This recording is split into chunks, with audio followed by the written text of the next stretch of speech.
உள்ளாட்சி தேர்தலை கருத்தில் கொண்டே நாகர்கோவில் நகராட்சி அலுவலகத்தில் பாரதிய ஜனதா உறுப்பினர்கள் உள்ளிருப்பு போராட்டம் நடத்தி வருவதாக குற்றச்சாட்டு எழுந்துள்ளது.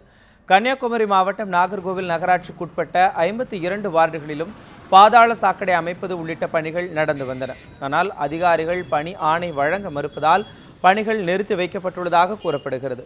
இதனை கண்டித்து பாரதிய ஜனதா, திமுக, காங்கிரஸ் உறுப்பினர்கள் நகராட்சி அலுவலகத்தில் உள்ளிருப்பு போராட்டத்தில் ஈடுபட்டனர். இதற்கிடையே வரும் உள்ளாட்சி தேர்தலை கருத்தில் கொண்டே பாரதிய ஜனதா உறுப்பினர்களும் உள்ளிருப்பு போராட்டம் என்ற நாடகத்தை நடத்தி வருகின்றனர் என்று புகார் எழுந்துள்ளது. நாகர்கோவில் நகர மக்களின் பொதுமக்களின் நலன் கருதி நடைபெறக்கூடிய ஒரு நல்ல நகராட்சி நிர்வாகமாகும்.